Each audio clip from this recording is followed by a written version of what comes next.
It started with a hiss and a scrape in the dark, a can shaking like a rattle. A line of black sprayed across a holy face. Around 5 in the morning, the side door of St. Gabriel's Chapel swung on its tired hinge. Two figures slipped inside with hoodies up, masks on, bags that clinked. The alarm had been off for years. The chapel was small, loved, and often empty.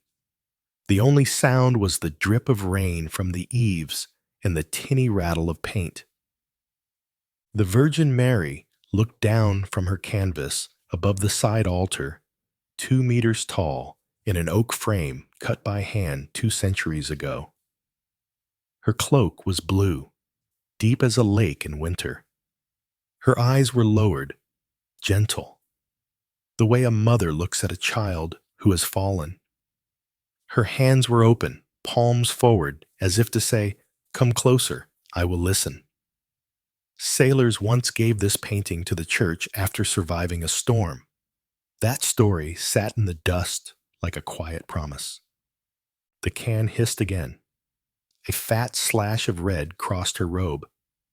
Another hiss, another line, thick black over her cheek, dripping.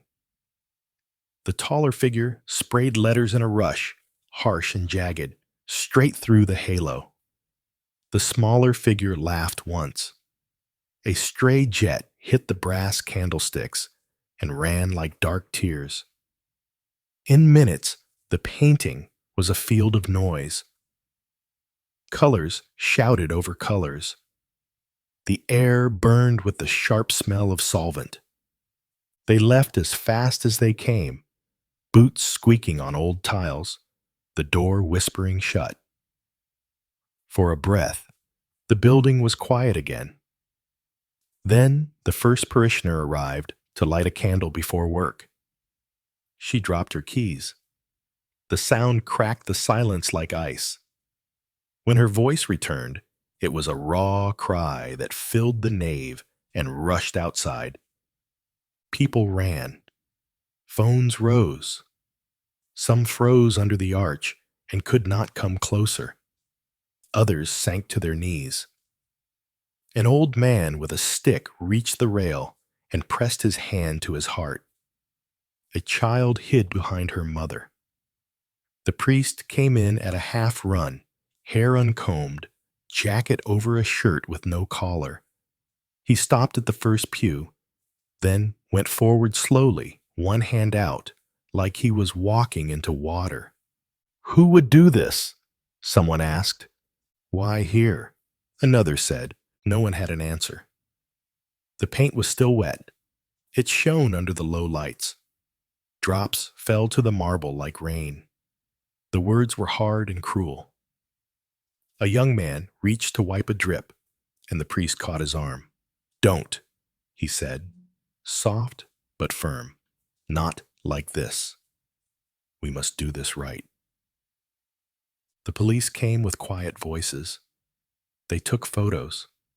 They marked the floor with small yellow cards. They asked for footage from the shop across the lane. The priest called a restorer and left a message. He called the diocese, then the insurance. By noon, the news vans were there. The chapel that had been almost forgotten was suddenly on every phone. Some people were angry. Some were cold with shock. Many just wept. The old man with the stick stayed for hours, whispering the same prayer again and again. Late in the afternoon, with police permission, the painting was lifted from the wall. 4 people carried it to the rectory next door, where it could be watched. The priest and 2 parishioners set it on a table in the dining room under a plain lamp. They laid towels under the frame because the paint was still running. They closed the curtains. The small room felt like a sick room after visiting hours. The restorer texted at last. She would come in the morning with tools, swabs, solvents, light. "Don't touch anything," she wrote. "Do not try to wipe." The priest put his phone down and sat. He folded and unfolded his hands. He stood and sat. He said nothing for a long time.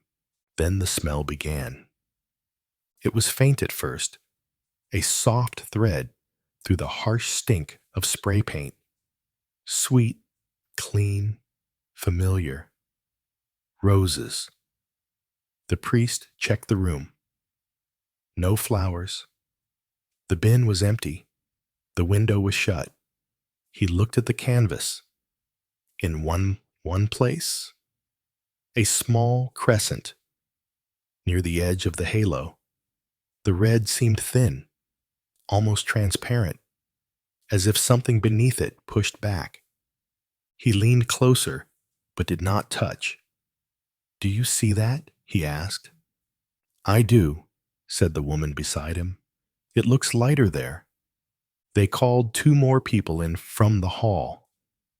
Each saw it. None could explain it. The priest turned the lamp, and the thin place seemed to move, not fast, just a soft shift, like a cloud shadow crossing a field. They stayed until evening. The scent of roses grew stronger. It did not drown the chemical bite, but it held its own. A boy from the youth group brought tea and left again without a word. The priest tried to pray and found only a small line, "Help us." At night, volunteers took turns to sit with the canvas. They kept a list and a kettle and a stack of blankets. Every hour, someone checked the door and walked the room. In the quiet, people heard small things, a tick in the frame, the settling of wood, the whisper of the curtain when the radiator clicked on. And some swore they heard something else, deep and low, like humming behind a wall. Near dawn, the paint on one letter looked thinner again. No one touched it. They only watched. The sky above the rectory turned from black to blue. Birds began. The kettle hissed. A car door closed in the lane. Inside, the air felt warmer. The canvas did not look healed. It was still a wound, but something in it had woken, and the people who had sat through the night felt less alone in the waiting. Morning touched the paint. Long before the spray cans hissed and the paint dripped across the Virgin's face, the canvas had carried a different story. It was not born in this town. Its first breath of color came from a studio in Italy more than 300 years ago, when an unknown painter worked with quiet patience. His name was never written in gold, never carried into the halls of power. He was a craftsman who believed in small miracles hidden in brushstrokes. He worked in a poor street near the sea. Each morning, light spilled through one square window onto his easel. He ground pigments himself, lapis lazuli for the Virgin's cloak, mixed with oil until it was deep as midnight, ochre and lead white for the soft oval of her face. He painted slowly, layer by layer. Neighbors said he prayed between strokes, whispering words as his hand moved. They said he wept when her eyes were done, for he swore she was looking at him, not with judgment, but with sorrow and patience. The painting was commissioned by sailors who had nearly drowned. Their ship had been caught in a storm off the Atlantic coast. Waves rose like mountains, sails split, ropes snapped. In the middle of that night, the men gathered on the deck and prayed. They promised that if they lived, they would honor the Virgin. By dawn, the storm broke. They limped into harbor with torn sails but living hearts. They sold what they had to pay for the canvas, asking only that it show her with open hands. When it was finished, the sailors carried it north, wrapped in cloth, through villages and over hills. They gave it to a chapel on a headland that overlooked the water. It was meant to stand as a reminder. She had been with them when the sea wanted their lives. For years, families of sailors left flowers there, baskets of bread, or bits of rope tied in knots of thanks. Time carried wars, floods, sickness, and fire. Each age left its mark. Yet the canvas endured. In the late 1700s, when cholera struck the town, families lit candles before it. The spread slowed, and people whispered it was her presence. In 1813, lightning split the sky and burned half the chapel roof. But when they searched the smoke and ash, the canvas was still there, colors unscorched. Soldiers once fired into the church in anger. Bullets broke wood and glass, but none touched the canvas. By the early 1900s, the story had softened into folklore. Parents told children to look at her hands, to remember she always welcomed them. Couples married beneath her gaze. Widows sat under her when their grief was too much. The vow of the sailors, that if she saved them, they would keep her there forever, was remembered in smaller voices, but it never died. Generations passed. The world changed. Factories rose. Cars filled the streets, and people prayed less. The chapel became quiet. Some weeks only a handful came. Dust gathered on the oak frame. Yet every so often, when the world cracked, people returned. After storms, candles appeared again. After tragedies, flowers piled on the altar. It was as though the painting was always waiting. And then came the night of the vandalism.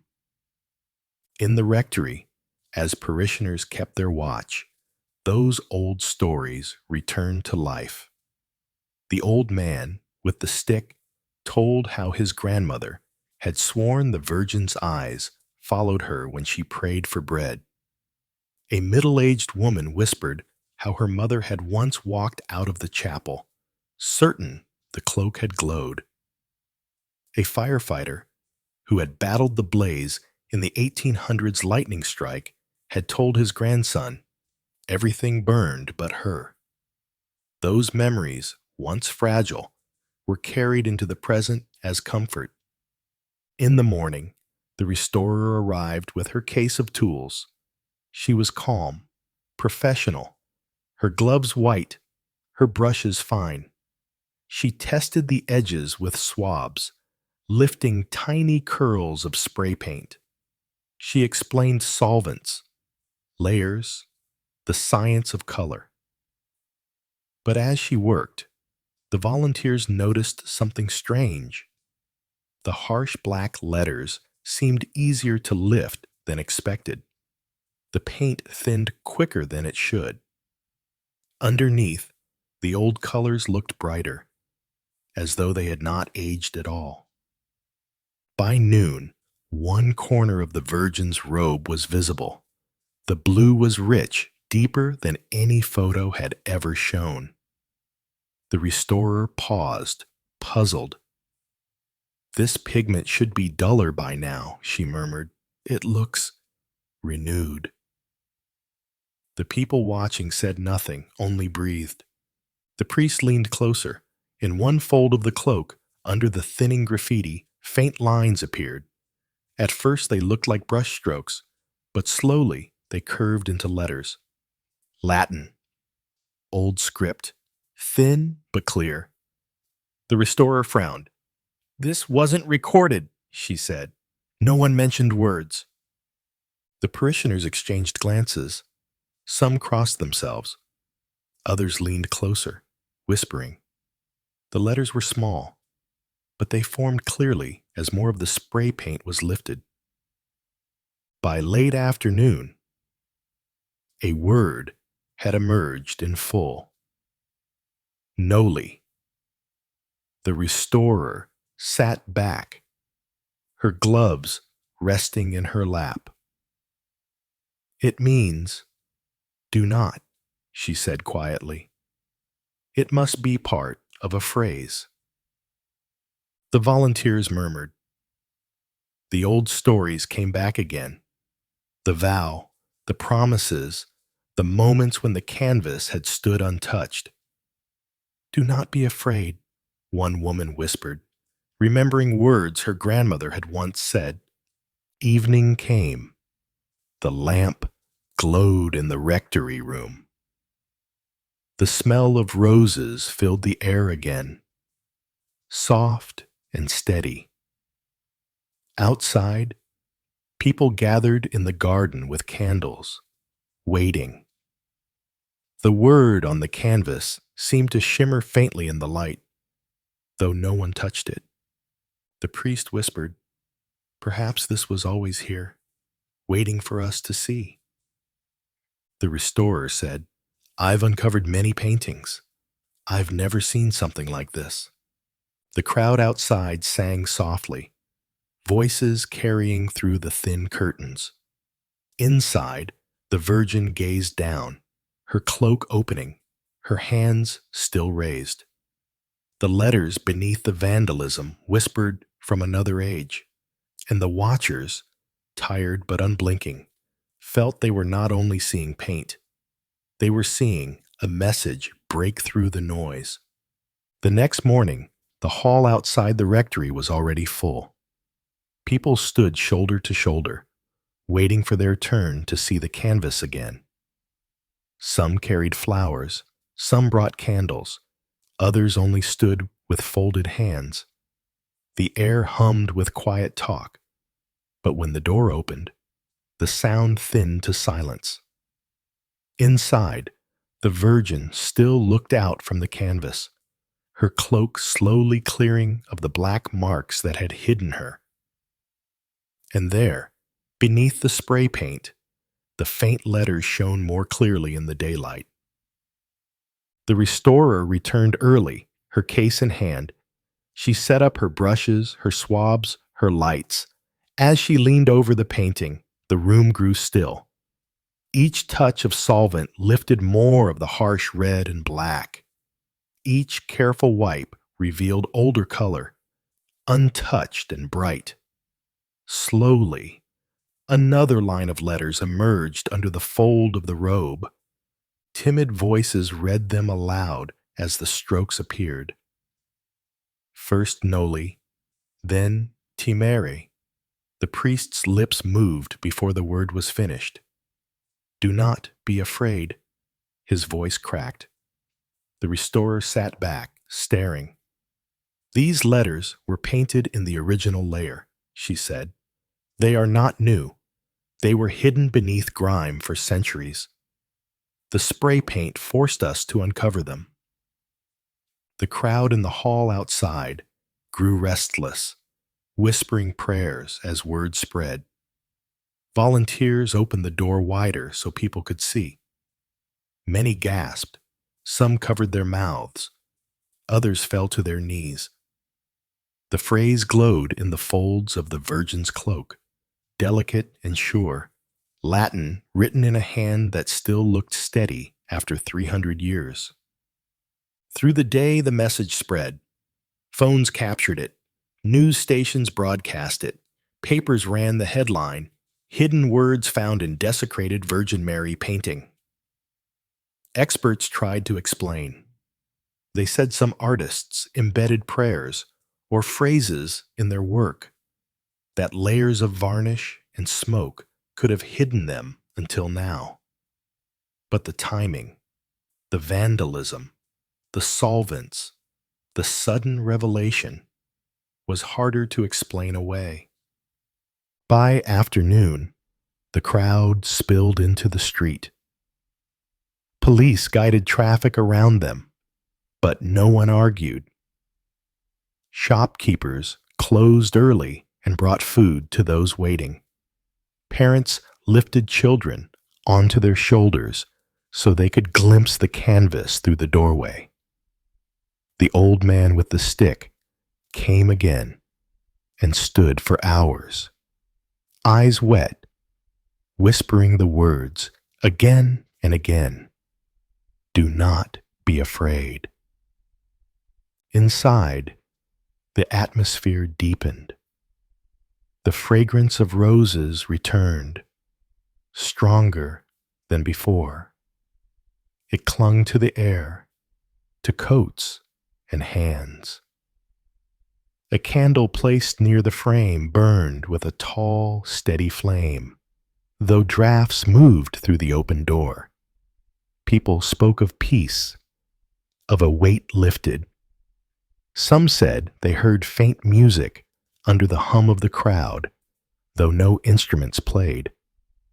Michael, the university student, stood in the back again. He had mocked the first night, scoffing at whispers of roses and shifting paint. But now, faced with the uncovered words, he felt hollow. He pushed forward through the line until he stood near the front. The letters looked clear, painted with care, as if they had been waiting for this very moment to be seen. His throat tightened. He turned away, but the words followed him out into the street, repeating in his mind. That night, a vigil was held. The canvas was carried carefully into the chapel ruins, set in the temporary wooden structure built for gatherings. Thousands arrived with candles. The sky glowed orange as flame after flame was lit. The Virgin's face caught the light, her robe shining, the words beneath visible even in the flicker. The crowd sang old hymns, broken voices that rose like waves. Families knelt in the grass. Children pressed flowers at the base. The air filled again with the scent of roses, heavy and sweet. When the wind picked up, the candles bent, but none went out. People whispered that it was not ordinary fire, but something steadier, something that wanted to stay. Michael sat among them, his hands shaking. He did not sing. He did not pray. But as the night grew deeper, he found tears running down his face. He wiped them quickly, ashamed, but they kept coming. He stared at the words in the cloak, "Do not be afraid," and felt them burn into him, steady as the candlelight. Around him, others wept openly. A woman clutched her husband's hand, their shoulders shaking. Teenagers, once laughing, now sat in silence. An old priest bent low, his forehead pressed to the ground. The sound of sobbing mixed with the hum of song, filling the night with something raw and human. By dawn, the crowd was still there. The candles had burned to pools of wax, yet flames lingered on several, standing tall against the morning breeze. When the sun broke over the horizon, it touched the canvas, and the blue of the Virgin's cloak glowed as if freshly painted. The words gleamed. Some said they looked almost new, as if painted yesterday. In the following days, pilgrims arrived from far beyond the town. Buses lined the roads. Journalists filmed interviews. Scientists explained again, pointing to varnish, to layers of smoke, to coincidence. But the people who had been there shook their heads. They had seen, they had smelled, they had felt. For them, it was not accident, but message. The chapel ruins became a place of work and worship. Volunteers rebuilt stone by stone, beam by beam. Each evening, the canvas was carried back into the temporary shelter, and candles were lit again. People spoke to one another more kindly. Old quarrels softened. Neighbors shared meals. Michael kept coming. He stopped telling his friends it was for research. He did not claim belief, but he no longer mocked. Each time he left, the scent of roses clung to him. Each night, the words echoed in his dreams. Do not be afraid. He could not explain why they broke him open. He only knew he could not stay away. The painting that had been scarred with hate now glowed with a message of peace. The graffiti was gone, but the words beneath had been revealed. In the space where destruction was meant to silence, something older had spoken. You don't need to believe in miracles to understand why thousands knelt before that canvas. You only need to see paint survive fire, words outlast silence, and roses bloom in a room with no flowers. The days after the vigil blurred into something the town had never seen before. Streets once empty in the evenings now filled with footsteps. People carried candles even when the sun was still up, holding them like small banners of light. The chapel, blackened and broken, no longer looked abandoned. It looked alive. Workers cleared stone, stacking it neatly, while others hammered planks into frames. Children carried buckets of sand. Old women handed out bread and tea. At the center of it all, the painting rested, no longer scarred, but glowing with the strange message revealed by vandal hands. The words, "Do not be afraid," became a phrase whispered everywhere. People wrote them on slips of paper and left them under the frame. Teenagers scribbled them on notebooks. Shopkeepers painted them on signs in their windows.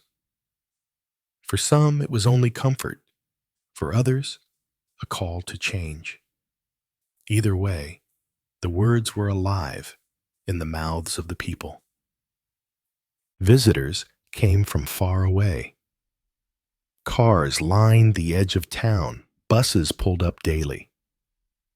Reporters stood with cameras in the square, their voices hushed. Some wanted to capture evidence. Others wanted to prove coincidence. But even the most skeptical walked away slower than they had arrived. Many left with the faint smell of roses clinging to their clothes. One evening, a group of scientists came to study the canvas. They set up lights and lenses, examined the surface with magnifiers. They spoke in careful language. Hidden pigments, layers of soot, centuries of aging that could conceal and then reveal paint. It is unusual, one said, but not impossible. Yet as they worked, the candles around the canvas burned straight and tall, unbending, even when the door opened and the wind came through. The scientists packed their equipment and left. None mocked. One, a woman in her 40s, touched the frame before leaving and whispered something no one else could hear. The priest remained calm through it all. He welcomed visitors, but he never raised his voice. He said little to the cameras. When pressed, he only repeated the same line. The canvas speaks for itself. His eyes were tired, but when he stood before the painting, they softened. He spent long hours there in silence, sometimes sitting, sometimes kneeling, always waiting. Michael returned daily. He no longer stood at the back.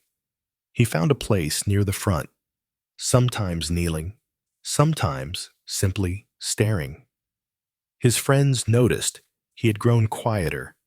slower to speak. One of them asked, "Do you believe now?" Michael shook his head. "I don't know what I believe," he said, "but I know what I feel." The words on the canvas echoed inside him, breaking through his pride. He remembered how he had once laughed at the first rumors, and now he could not laugh at all. His chest ached with something he could not name. The town began to heal. People who had carried grudges for years found themselves working side by side clearing the rubble. Families who had drifted apart came together at the evening vigils. Even those who had long abandoned faith came just to stand among the candles, saying nothing, but staying. The vandalism, meant to scar, had awakened something the town had almost forgotten. The painting itself seemed unchanged now, but those who sat long enough swore it looked brighter at night. The blue cloak glowed softly in the candlelight. The gold in the halo caught the smallest flicker. And always the words curved beneath the folds, steady and sure. Do not be afraid. On the 30th night after the desecration, the largest vigil was held. Thousands came, more than the town had ever held. The ruins were lit with lanterns, and the square overflowed with people. The painting was carried carefully into the open, set on a platform draped with linen. The crowd fell silent as it was raised. Candles filled the air with points of fire, so many that from a distance the town looked like it floated in a sea of stars. Hymns rose, voices joined, even those who claimed no faith hummed along. The scent of roses drifted once more, strong and clear, rolling like a wave across the crowd. People lifted their faces, some crying, some smiling through tears. Michael knelt in the front row. For the first time, he let the tears fall freely, not hiding them. His hands shook. His chest heaved. He whispered the words over and over, "Do not be afraid." He felt as though the Virgin on the canvas was speaking directly to him, cutting through his doubts, his fears, his pride. The words did not demand. They comforted. They welcomed. The old man with the stick, who had come every day since the vandalism, leaned against the rail, whispering the same line. Mothers held children in their arms, pointing softly at the painted hands. Teenagers who once laughed lit candles without a word. The town stood together, bound by paint, by words, by something they could not see but could feel. When the vigil ended, the candles burned low, but not out. People left slowly, reluctant, as though stepping away from warmth into cold. Yet no one left unchanged.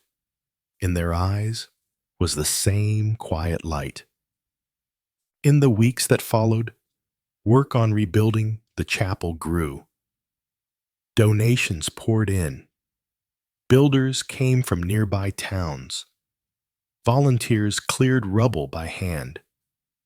The new church rose where the old one had fallen, stronger, brighter, shaped around the canvas that had survived. When at last the painting was returned to the new altar, the church was filled beyond capacity. The bells rang, voices lifted, tears ran. The Virgin's face, scarred once by spray paint, now shone more vividly than anyone remembered. And beneath her cloak, the words remained, "Do not be afraid." The vandals were never caught. The police kept searching, but the trail ran cold. Some said it did not matter. The act that was meant to shame had revealed a hidden message. In trying to cover her, they had uncovered what was always there. The painting no longer belonged only to the parish.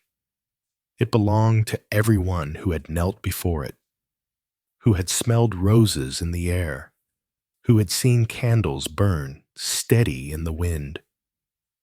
People continued to come, even after the news cameras left. They came not for spectacle, but for silence. Michael kept coming too.